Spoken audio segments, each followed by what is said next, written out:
내가 안 도와주면 이 사람들이 살인죄보다 더한 10배 더한 그런 법에 걸어가지고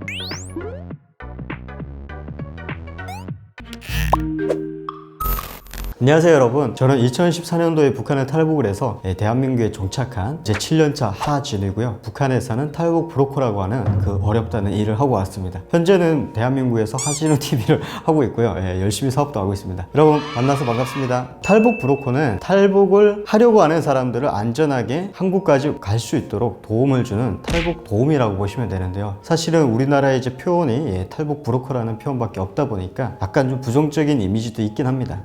북한 정부에서는 탈북을 시키는 사람은 민족 반역자에 바로 총살이 당할 수도 있고요. 나만 죽는 게 아니라 온 가족이 같이 죽을 수도 있는 그런 위험한 일이기도 하고요. 그러니까 최고로 법적으로 처벌할 수 있는 수위가 탈북 브로커 같은 경우에는 제일 높다고 보시면 돼요. 살인죄보다 더한 10배 더한 그런 법에 걸어가지고 바로 총살을 하는 게 탈북 브로커의 목숨이라고 보시면 될 것 같습니다. 많습니다. 탈북 브로커 같은 경우에는 아무래도 이제 뭐 한국이랑 북한이랑 이제 공식적으로는 거의 뭐 적대국으로 되어 있잖아요. 그러면 적국을 도와주는 거로 이제 북한에서는 보는 거죠. 그래서 뭐 북한에서 사람을 한국으로 보내주는 거는 거의 간첩 행위다 이렇게 봐가지고 그냥 뭐 공개 총살 당했던 경우도 되게 많고요. 일단은 북한에서는 이런 뭐 한국으로 직접 관련된 말 한마디 잘못해도 바로 총살을 당합니다. 근데 사람을 한국으로 보냈으니까 얼마나 더 할까요? 그렇게 생각하시면 될 것 같습니다. 저 같은 경우에는 저희 집안도 어릴 때부터 저는 너무나 못 살았어요. 잘 살고 못 살고 이런 거를 너무나 이제 반복을 하며 살다 보니까 진짜 어릴 때부터 남들이 안 하던 그런 뭐 약초 장사도 많이 해봤고, 그리고 또 이제 쓰레기 더미를 다니면서 막 돈 같은 것도 많이 주워다 팔아봤고 이런 삶을 좀 많이 살았어요. 근데 처음부터 이렇게 못 살았던 게 아니라 너무나 잘 살다가 못 살고 못 살다가 또 잘 사고 이런 걸 반복을 하다 보니까 내가 이제 어떻게 그런 상황을 살았는지, 그리고 또 다른 사람들이 어떻게 그렇게 생활을 하고 있는지 이런 걸 너무나 저는 잘 알았거든요. 어떤 사람들은 막 굶어서 내일 당장 죽을 수도 있는 그런 사람들이 되게 많았어요. 내가 안 도와주면 이 사람들이 굶어 죽을 수도 있겠다 이런 생각을 가지고 그분들을 처음에 탈북을 시켜준 게 제가 이제 브로커가 된 계기가 됐습니다. 그러니까 저희 같은 경우에는 이제 뭔가 조직적으로 움직이다 보니까 그 사람을 안전하게 태국이라는 나라까지 보내게 되면 돈을 다 받아요. 영화를 많이 보신 분들은 아시겠지만 제가 이제 망책이다 보니까 제가 이제 분배를 해주죠. 왜냐면 저희는 조직적으로 움직이다 보니까 사람을 찾는 사람이 한 분이 계시고, 또 그 사람을 찾아서 안전하게 또 국경까지 데려오는 사람이 있고, 또 그 사람을 국경으로 데려오면 또 그 사람이 머물 수 있는 공간을 또 마련해주는 사람이 되게 다양했어요. 많이 할 때는 거의 한 20-30명 정도까지 하고, 보통은 뭐 20명에서 저를 도와주신 분들이 있거든요. 그러면 이제 그 돈을 받으면 제가 그 사람들한테 수당 형식으로 지급을 해주는 거죠. 왜냐면 나를 도와주는 사람들 또한 총살을 당할 수도 있어요, 북한에서는. 그래서 그 사람들한테 일한 것만큼의 이제 비용을 지불을 해주는 그런 시스템이라고 보시면 될 것 같습니다. 저 같은 경우에는 15살 때부터 탈북 브로커를 하면서 많은 분들을 탈북을 시켰어요. 그러다가 제가 2013년도에 제가 전국 수배를 받게 됐습니다. 어느 지역에 조직적으로 탈북을 시켜주는 놈들이 있는데 그 놈들을 그때까지 보위부에서 잡지를 못했던 거죠. 누군지도 몰랐어요. 아무래도 뭐 북한 보위부 정보기관이라고 하면 그래도 일반 사람들보다는 다양한 정보를 알고 있을 거잖아요. 그 수사망을 좁히다가 저를 지목을 하게 된 거죠. 근데 얘가 나이도 어린 애가 브로커를 그렇게 조직적으로 했다는 게 믿겨지지가 않았던 거죠. 근데 이제 좁히고 하다 보니까 일단 이 새끼부터 먼저 잡아라 이렇게 돼서 전국 수배를 내린 거죠. 아버지가 외화벌이 사업을 하다 보니까 좀 높은데 아는 분들이 되게 많았어요. 이분들이 나를 생각을 해줘가지고 도와줬던 거죠. 국가보위부에서 전국 수배령이 떨어졌는데 너야 나이가 아까우니까 일단은 북한 땅에서는 너가 이제 더 이상은 표적이 돼서 안 된다. 일단은 너가 살아남는 게 중요하다 이런 힌트를 주시더라고요. 그래가지고 더 이상 내가 여기선 안 되겠다 싶었던 거죠. 근데 이제 북한 같은 경우에 이런 경우가 있어요. 우리나라처럼 고속도로가 뚫려가지고 바로 뭐 몇 시간 만에 서울을 올 수 있는 그런 게 아니거든요. 그러다 보니까 그 평양에서부터 지방에 내려오는 기간이 거의 한 주일 동안 될 수도 있는 거죠. 그 시간을 이용해서 저는 백두산을 통해서 탈북을 할 수 있었던 그 시간을 제가 벌었던 겁니다. 진짜 하느님이 계시다고 하면 하나님이 나를 살려준 게 아닌가, 그 사람들을 위해서 너가 더 많은 일을 해라 이렇게 저를 살려주신 게 아닌가 이렇게 생각을 들었습니다. 제가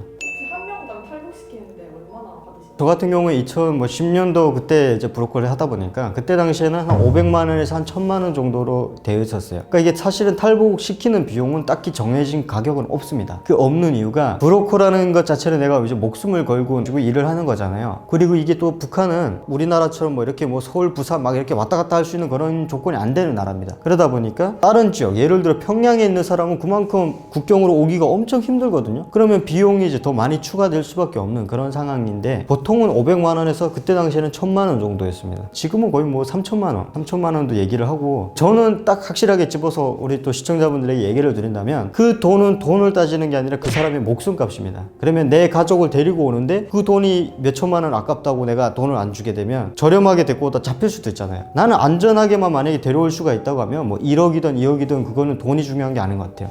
최고 금액은? 저 같은 경우에는 그때 당시 한 1200만 원 정도 받아봤던 적이 있어요. 근데 이거는 처음에 이제 받았던 금액은 500만 원이었는데 제가 그분들은 무사히 탈북을 시켰었거든요. 근데 어느 날 갑자기 저한테 의뢰를 했던 분이 갑자기 전화가 오신 거예요. 가족이 안전하게 이제 국정원에 도착을 했다고, 고맙다고 이러면서 저한테 700만 원이라는 큰 돈을, 그때 당시 이런 생각을 했죠. 내가 돈을 따지지 않고 어떻게 보면 그분들한테는 되게 좋은 일이잖아요. 그분들 입장에서는 이런 좋은 일을 했기 때문에 그만한 보상을 이렇게 주는구나 이런 생각을 했어요. 어떤 분들은 도와주면 고맙습니다. 진짜 당신은 나의 생명의 은인입니다. 제가 한국 가서 열심히 살아서 꼭 한번 연락드릴게요. 이러다가 전화를 거의 뭐 받아본 적이 한 번도 없죠. 근데 말이라도 이렇게 해주는 분들은 되게 고마워요. 내가 이 사람들 도와주는 그 의미가 더 확실해지는 것 같은 그런 느낌이 듭니다. 루트마다 또 가격이 다른가요? 많이 틀리죠. 탈북을 딱 시킬 때 루트를 바로 정하는 건 아닙니다. 그때 상황에 따라서 루트가 바뀔 수가 있기 때문에, 그래서 그 금액이 500만 원에서 1000만 원이라고 하면 그 금액이 그런 게 다 포함되어 있어요. 뭐 예를 들어서 이런 경우가 있어요. 김정일이가 예전에 갑자기 죽었었잖아요. 이러면 북한의 특별 경비 기간이에요. 이때는 사람들이 다니는 것조차 할 수가 없어요. 그러면 이게 변수잖아요. 그러면 이 사람을 그 기간 동안 우리가 데리고 있어야 되는 거예요. 위험을 감수를 하고. 그러면 그 전에 이제 계획들이 싹 변형이 돼 버리는 거죠. 그러니까 이런 거를 생각을 해서 비용은 딱 정확하게 정해진 게 아니라, 예를 들어 뭐 500만 원에 1000만 원이다 하면 그 비용에서 이제 계속 바뀔 수도 있는 부분이죠. 그래서 루트 같은 경우에는 되게 뭐 다양하다고 볼 수가 있습니다. 지금도 이 시간에도 많이 변경이 될 거예요. 그래서 정확한 그게 루트가 없다 보니까 뭐 이런 얘기를 방송에서 하게 되면 북한 보위부 애들이 듣고 어떻게 하지 않냐 이러는데, 그때 상황이 다릅니다, 여러분. 그래서 제3국을 통해서 오는 경우도 있고, 아예 뭐 4국, 5국을 통해서 돌아서 가는 경우도 있고, 아니면 제1개국을 통해서 오는 경우도 있고, 그때 상황에 따라서 많이 틀려진다는 걸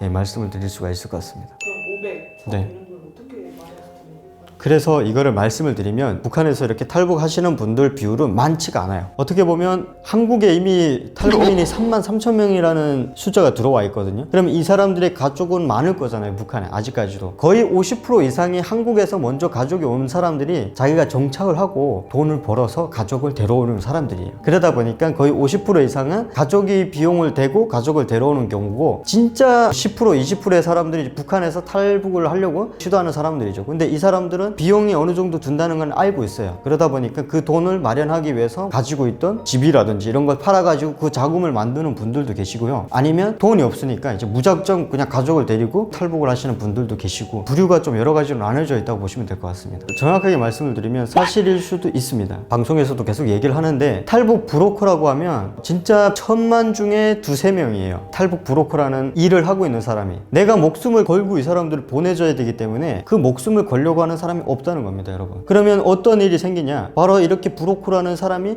공개적으로 또 활동할 수가 없잖아요. 그러다 보니까 브로커를 사칭을 해서 사기를 치는 사람들이 되게 많다는 거죠. 그래서 진짜 뭔가 탈북민들을 팔아먹는 거는 우리 시청자분들이 보시면서 명확하게 하셔야 될 부분이 있어요. 탈북민을 팔아먹는다고 보다는 여자를 팔아먹는 놈들이 있어요. 이 사람들은 일명 북한에서 인신매매라고 해요. 그리고 탈북 브로커는 순수하게 탈북을 시켜주는 사람을 탈북 브로커라고 하는데, 이게 그냥 합쳐버렸어요. 왜냐면 이제 많은 분들이 이제 방송에 나와서 탈북 브로커한테 뭐 성폭행도 당하고 탈북 브로커한테 왔는데 인신매매를 당했다, 이런 분들이 워낙 많으시기 때문에 이거는 명확하게 하실 필요가 있어요.